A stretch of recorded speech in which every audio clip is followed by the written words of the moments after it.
That may be the greatest catch I've ever seen in my life.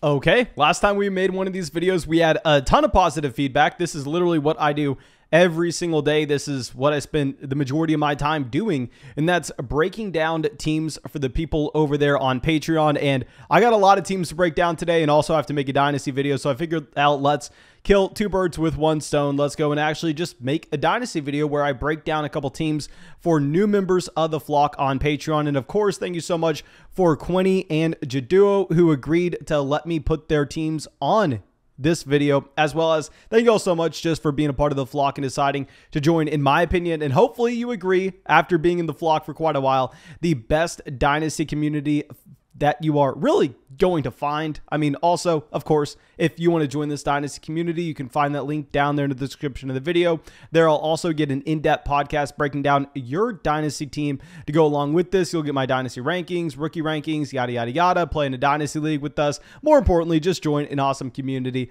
I think that should be it before we dive into this. Make sure you go down there, drop a like, leave a comment, let me know what you think of these rosters, and of course, be a little nice. These people are special. And also subscribe to the channel if you have not already.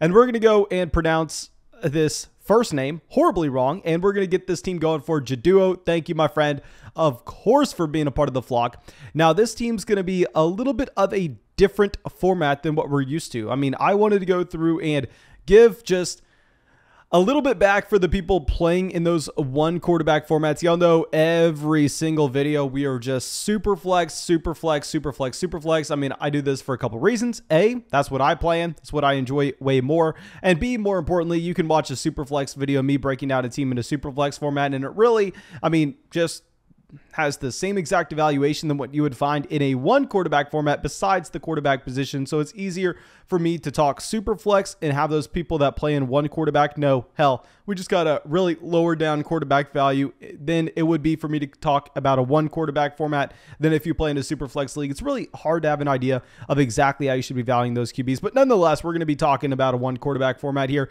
And let's just go position by position. We'll have some trades to look at as well after this. And let's start it off at QB, where we got Justin Herbert in the starting lineup. So it's a one quarterback format. You got Justin Herbert. What else do we need to talk about here? I mean, we have Mac Jones down there in the taxi squad. Who the hell cares? I would guess Mac Jones is a decent second quarterback to have in a one quarterback format, just because you know that he is going to be a starting quarterback for the New England Patriots for a very long time. But you're starting Justin Herbert every single week, regardless of matchup. Love having Justin Herbert. I would like having a stack with him as well, maybe getting someone like Keenan Allen, but nonetheless, we'll talk about that a little bit later on. Beforehand, let's go over to the running back position. And here we got Alvin Kamara and Derrick Henry. Okay, so we have two running backs that are respectively on the decline. Now, of course, these are guys that are going to be going in the first round of 2022 redraft leagues. These are players that you should expect to give you running back one seasons. However, we can safely say from a dynasty fantasy football perspective, they will never have more value than they had last offseason. They'll never have more value going forward than what they have this year. It would not matter if you have Alvin Kamara going out there this year and being a top 3 running back in fantasy. He will probably be worth less next offseason, given the fact that he will then be 28 years old. I mean, right now, you actually have Derrick Henry already as a 28-year-old running back. I am definitely valuing Kamara higher than I will with Derrick Henry, because if we talk about how these running backs will just age gracefully at the second half of their careers, I'm going to be more willing to bet on the pass-catching running back in Alvin Kamara compared to the running back that needs 300-plus touches every single season to be effective. But clearly, Derrick Henry was an elite option this last season, was the running back one on a points per game basis before he went down with an injury. So I think going forward, we can say really everything that we are going to be planning on with this team is going to be centered around these two running backs. If we want to go out there and pivot off of these players now and get some running backs with a longer runway, if we want to go trade Derrick Henry for Travis Etienne and a second-round pick, that's completely fine. And this is up to you. It's really up to you with how you decide what direction you want to take this team. Or you could ride these running backs out into the sunset. You could just say, hell, I understand. I'm only going to get 1 to 2 more years from Derrick Henry. I understand I'm only going to get 2 to 3 more seasons from Alvin Kamara. I'm fine with it. We're going to take the production. I'm going to try to win some money this year. And then after this season, that's when I can go through and I can just enter productive struggle mode. So you have 2 different avenues. I would at least explore going through and looking to sell those running backs like Derrick Henry and Alvin Kamara and see what kind of return you can get. Like, say if we can move Alvin Kamara and pivot off to someone like Javonte Williams, pivot off to someone like DeAndre Swift, that we should expect elite level production from this season, while at the same time being significantly younger than a running back like Alvin Kamara. That's going to be something I'm looking to do. And the reason I'm saying go and send those feeler offers out there is because this is a 1 quarterback format. Maybe this is just me being an ass, but I assume whenever I see a 1 quarterback league that the other people you're going to be playing with maybe don't take Dynasty as seriously as you do, and maybe you'd be able to make a flip like that, whereas in a super flex, tight end premium format, I feel like it'd be a little bit harder with players that kind of understand the runway of those veteran running backs compared to those very young running backs on their rookie deals. So really, I think that it's just going to be dependent on if we can get those deals done. If we can pivot off of those running backs to slightly younger options like DeAndre Swift, like Javonte Williams, then hell, I'm just going to try to stack up as much value on this roster as possible.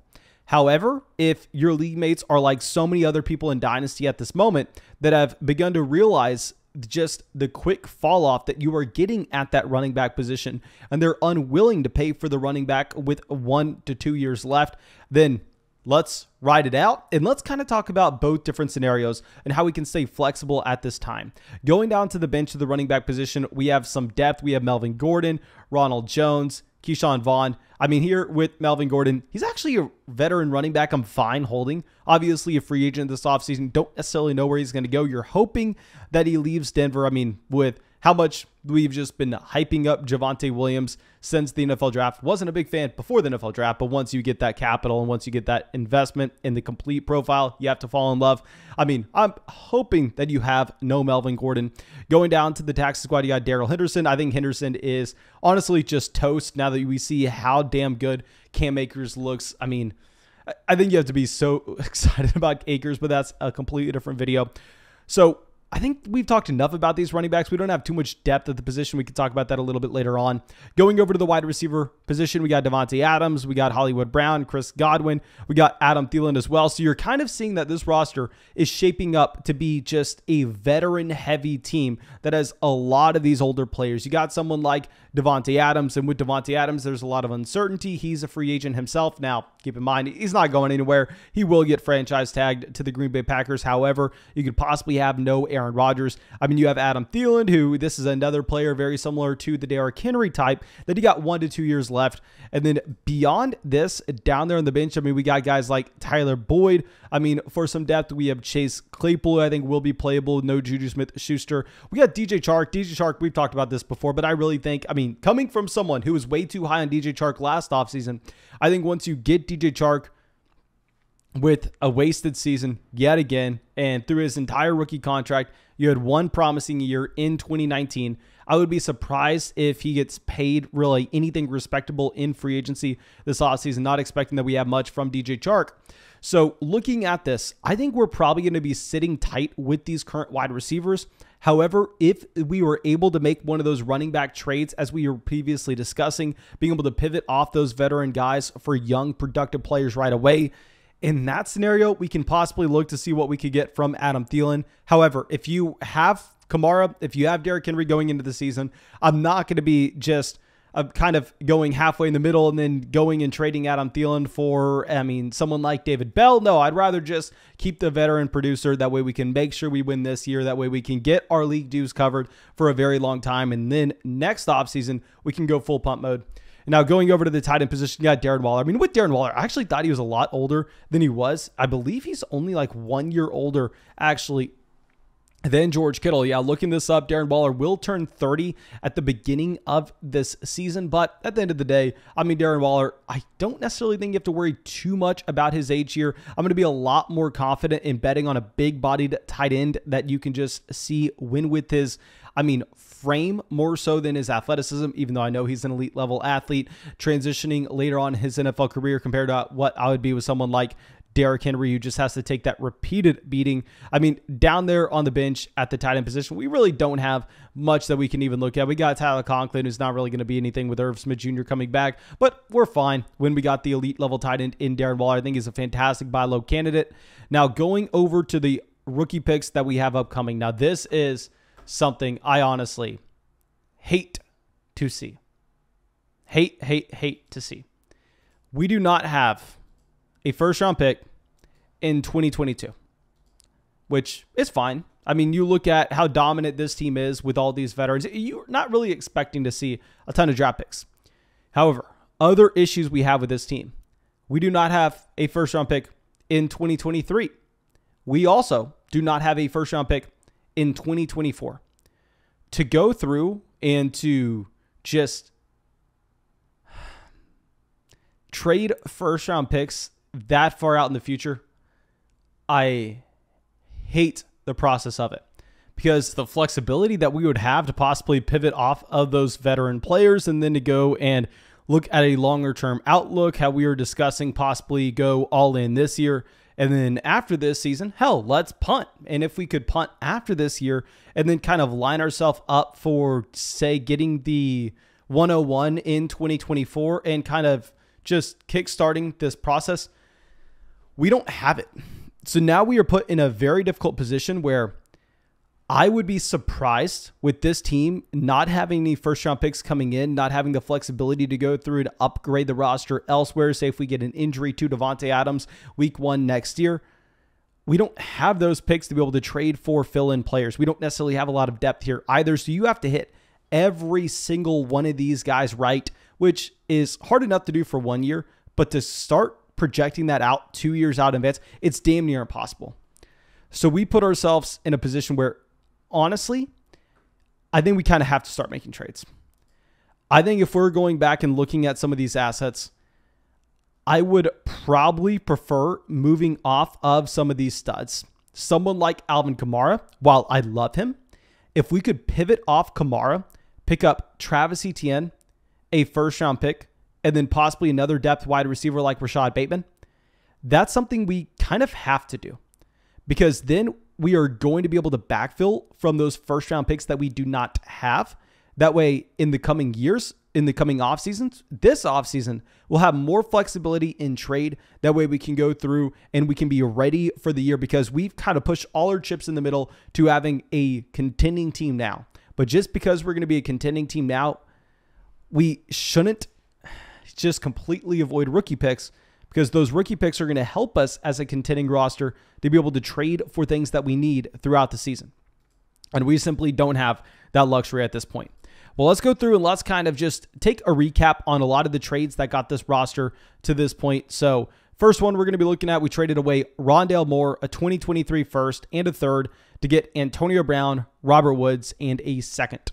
Okay, so I'm assuming, obviously, this was done before Antonio Brown went crazy. I'm assuming this is also done before the Robert Woods injury. And if we would go back and put ourselves in that mindset, of course, it's easier said than done. I think it's a fine trade. I think trading away Rondale Moore for a 2022 second-round pick, it's kind of whatever. And then going through and trading away your first to get the combination of Robert Woods and Antonio Brown for a contending team. I mean, if we needed that wide receiver depth, especially into COVID-ridden year, I'm completely fine with that. Now, this next trade, you already pointed this one out as one that's not looking so hot, and I agree with you.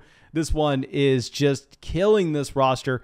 Alvin Kamara, and you got Kamara for essentially Antonio Gibson and a couple first.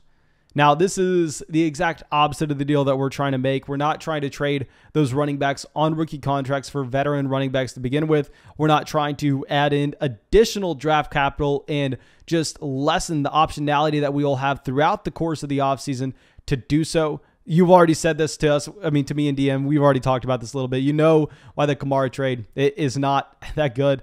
And then our other one that we're going to be looking at is we traded away Allen Lazard and a future second to get Randall Cobb, Matt Breida, Russell Gage. So essentially, we traded away a second-round pick to get a wide receiver fill-in. This is a trade that a lot of people historically make at the beginning of the season and then come back to regret, but it's a second round pick at the end of the day. If we actually were able to start those guys and they were able to make a difference for us, I think we're fine with it, even though it looks bad today. And then the last trade, this one looks like it's a recent one. After we got Robert Woods, we went through and we shipped off Robert Woods, A.J. Dillon, Gabriel Davis, Gabriel Davis and Amara St. Brown. So some players that are very hot right now. Keep in mind, at the time of this trade, they had significantly less value. And a couple second-round picks. We can remove the 204, the 206, kind of the same thing. So if we're looking at this, you pivot over from Dillon to Melvin Gordon, get the downgrade, a massive upgrade from Robert Woods to Chris Godwin. Before the Gabriel Davis playoff breakout, I mean, nobody here is going to act like you actually had a massive gap between Gabriel Davis and Ronald Jones. And then if you're looking at Amara St. Brown compared to Hollywood Brown, I know that with St. Brown, he was a league-winning wide receiver at the end of the year, but come on, Detroit's investing into the position. I think that that's actually a fine pivot off of. So I would be 100% good with this trade. Of course, it doesn't look good at this time because of the breakout that you had for Gabriel Davis and Amara St. Brown, but I like the process of the deal if we kind of go back and put ourselves in the shoes whenever you made it. So really the only trade that I don't really like out of that, and I can't understand why we would make it, would be that Alvin Kamara deal where we go out there and trade away Antonio Gibson and all our roster flexibility for Alvin Kamara. But I think that's a good lesson learned for not only yourself, but thank you for allowing everybody else watching this video, I mean, the opportunity to learn that lesson as well. I mean, when it doesn't hurt them as poorly. And now let's go over and let's check out this next team for Quinny. My man, thank you, of course, for being a part of the flock and supporting the channel. I'm going to be happy to look at this. It's going to be another one quarterback format. And here at the quarterback position, we got Rodgers and Davis Mills. So a very similar situation. I mean, doesn't really matter what we have at quarterback here, even if, and I'm not expecting this to happen, I would say there's a damn near 0% chance this happens. Rodgers retires this year. Who the hell cares? We'll go trade a second-round pick. We'll bring in a quarterback like Mac Jones. We'll be able to find someone. It's not a big deal. So quarterback, we're good. Running back, we got Saquon Barkley, Derrick Henry, Miles Sanders in the starting lineup. And my man, this is why I asked you if I could use this on a video, because I know Saquon Barkley is a running back that a lot of people currently have questions with. And I have to sit here. I have to take my L. I mean, I was going through and I was taking the discount on Saquon Barkley at the beginning of the season when he was dealing with that injury. Just saying, well, Barkley's a running back that we have seen an elite level ceiling from before, still on his rookie contract, and you really just wanted to bet on the bounce back from last year's injury. Now, obviously, that failed miserably this season, and we've had a lot of people in the flock that went out there and traded for Saquon Barkley at a discount. Now his value has lowered, and they are going through and asking, what are we doing with Barkley now? I'm holding. I think we have to hold. I understand at the end of the season, even after he came back from his ankle injury, he was horrible. He was horrible from a points per game perspective. You could barely even start him in fantasy. I mean, you probably shouldn't have been starting him in fantasy. Well, let me address a couple things. Let's first talk about the injury. He stepped on someone's foot, rolled his ankle. Could have happened to anybody. Watch the video and tell me the reason it happened is because Saquon Barkley is injury prone. Try telling me that. That's not the case. It's not the case. That could have happened to anybody. It was unlucky, okay? Now, let's go to what happened when he came back. This is what's more concerning in my opinion. He was horrendous, a low-end running back 2, high-end running back 3. Now, there are a couple different things going with this. If you look at the offense he was playing in, it was by far and away the worst offense in the NFL. It was worse than Jacksonville during that time period. You had Mike Lennon and Jake Fromm starting.